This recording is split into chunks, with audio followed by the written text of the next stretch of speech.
Maka saudara-saudariku, ayat ini seakan memberi kesan kepada kita bahwa Allah menginginkan kita semua hidup dalam kebahagiaan, ketenangan, jauh dari kecemasan, jauh dari problem berkehidupan yang bersemayam di dalam jiwa setiap manusia.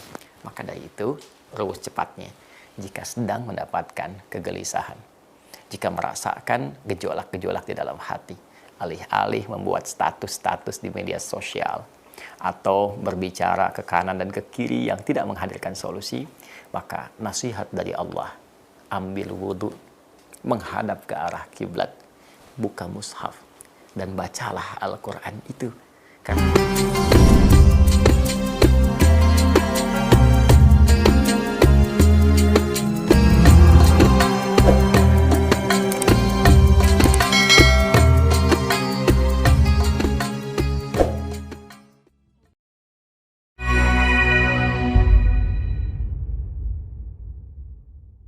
Bismillahirrahmanirrahim.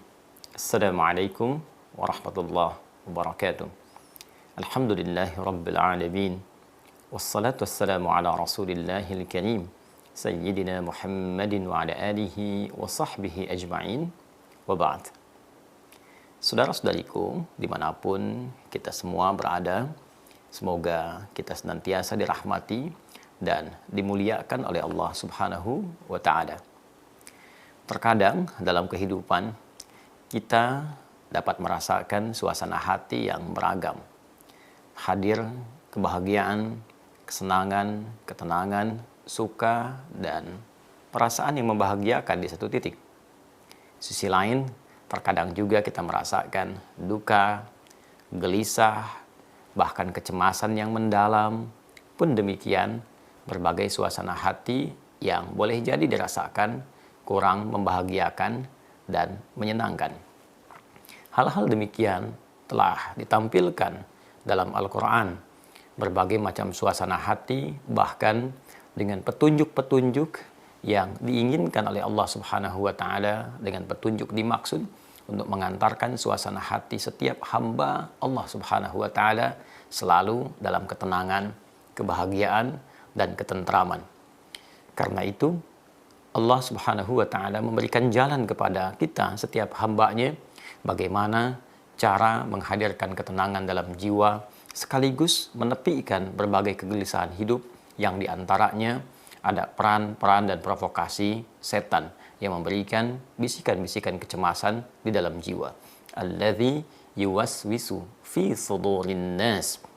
Demikianlah setan yang perannya seringkali memberikan was-was, kegelisahan, kecemasan, bisikan-bisikan, provokasi yang buruk ke dalam jiwa setiap manusia.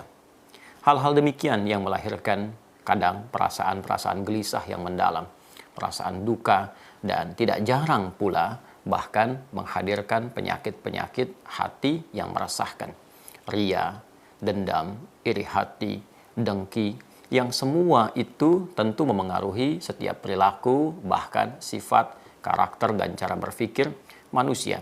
Ini yang dimaksudkan Nabi sallallahu alaihi wasallam dalam sabdanya, qala Rasulullah sallallahu alaihi wasallam, ala wa inna fil jasadi mudghatan idza salahat salahal jasadu kullu wa idza fasadat fasadal jasadu kullu ala wahyal qalbu. Sungguh kata Nabi sallallahu alaihi wasallam, dalam jiwa, dalam diri setiap manusia itu ada sekerat daging yang sangat menentukan pada perilaku setiap insan. Maka jika keadaan daging itu baik, dia akan memberikan pengaruh kepada seluruh bagian tubuh untuk berperilaku yang baik. Sebaliknya, jika keadaan sekerat daging itu buruk, maka ia akan memberikan pengaruh perilaku, karakter kepada seluruh bagian tubuh untuk bersikap yang buruk. Itulah qalbu. Sedangkan qalbu tempatnya berada di dalam sadrun. Dan sadrun jamaknya adalah sudurun. Dan sudur ketika ditampilkan dalam Al-Quran diberikan kesan bahwa ada provokasi, pengaruh-pengaruh, bisikan-bisikan setan yang memang memanfaatkan bagian kolbu itu supaya manusia bisa digerakkan oleh setan untuk berperilaku hal-hal yang kontraproduktif, hal-hal yang negatif. Alladzi yuwaswisu fi sudurin nas. Allah Subhanahu wa ta'ala senantiasa dengan sifat kasih dan sayangnya, Rahman dan Rahim, ingin melindungi setiap hamba-hambanya. ingin memberikan ketentraman, kedamaian, dan lebih daripada itu Allah menginginkan seluruh perilaku bagian tubuh kita bersikap baik dan mulia. Karena itulah ketika Al-Quran diturunkan kepada Nabi Muhammad SAW, maka di antara fungsinya adalah memberikan ketentraman, kedamaian, dan mengobati berbagai macam penyakit yang berpotensi menyerang kepada hati, mengontaminasi jiwa.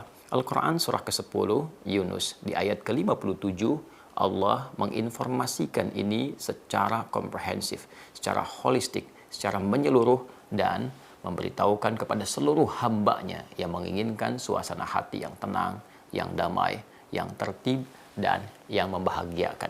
A'udzubillahi minasyaitonirrajim. Ya ayyuhan nasu qad ja'atkum mau'izatum mir rabbikum wa shifaa'un lima fis sudur wa hudaw wa rahmatul lil mu'minin. Hai semua manusia tanpa kecuali. Masya Allah, ayatnya dibuka dengan kalimat ya ayyuhan nas. Hai semua manusia tanpa kecuali.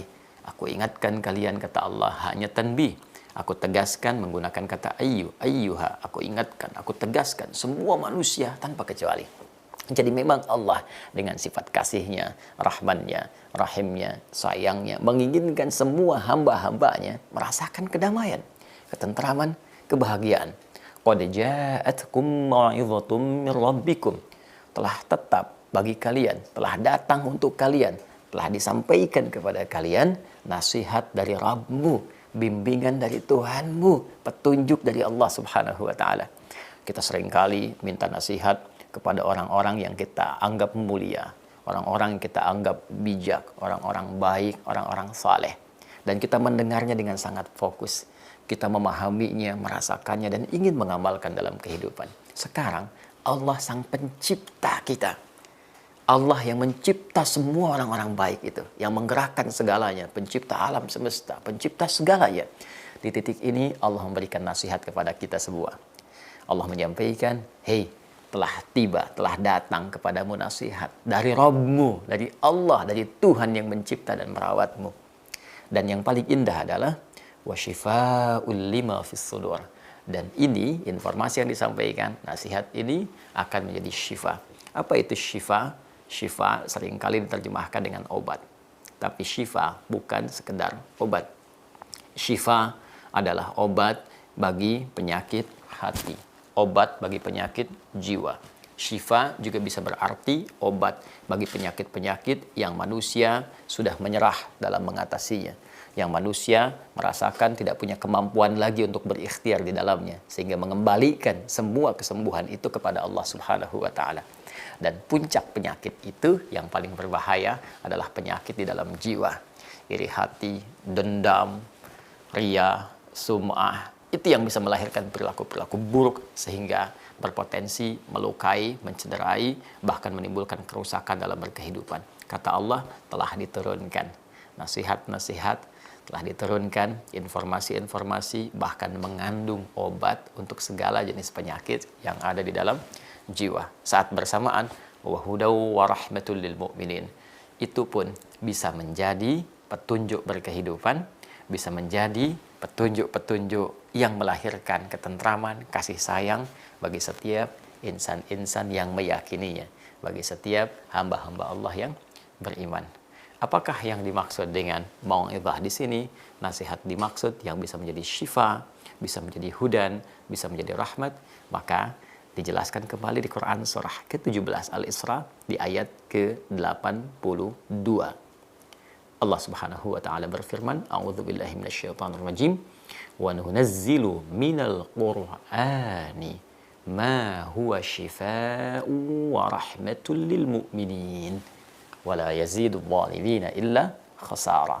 Dan dengan keagunganku, kata Allah, kami telah menurunkan ayat-ayat Al-Quran itu yang bisa menjadi syifa, yang bisa menjadi rahmat bagi setiap insan yang meyakininya, insan beriman. Kecuali orang-orang yang mengingkarinya, tidak menambah apapun itu semua kecuali hanya kerugian saja.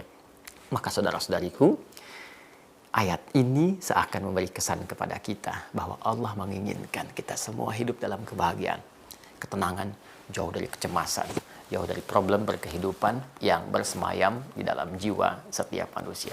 Maka dari itu, ruwes cepatnya jika sedang mendapatkan kegelisahan, jika merasakan gejolak-gejolak di dalam hati, alih-alih membuat status-status di media sosial atau berbicara ke kanan dan ke kiri yang tidak menghadirkan solusi, maka nasihat dari Allah, ambil wudhu, menghadap ke arah kiblat, buka mushaf, dan bacalah Al-Quran itu. Karena dari bacaannya saja, ia sudah bisa menjadi syifa dan rahmat untuk kehidupan kita yang menenangkan keadaan hati kita. Terkadang yang paling indah ketika Anda membuka mushafnya bahkan secara acak, tiba-tiba Anda bisa mendapati ayat-ayat yang bisa sesuai dengan apa yang sedang Anda rasakan. Buka mushaf, menghadap ke arah kiblat dalam keadaan berwudu, bacalah dengan penuh khusyuk, dan disitulah kita akan mendapatkan petunjuk-petunjuk Al-Quran dengan ayat-ayat yang sangat syahdu. Subhanakallahumma wa bihamdika, asyhadu an la ilaha illa anta, nastaghfiruka wa natubu ilaik. Assalamualaikum warahmatullahi wabarakatuh.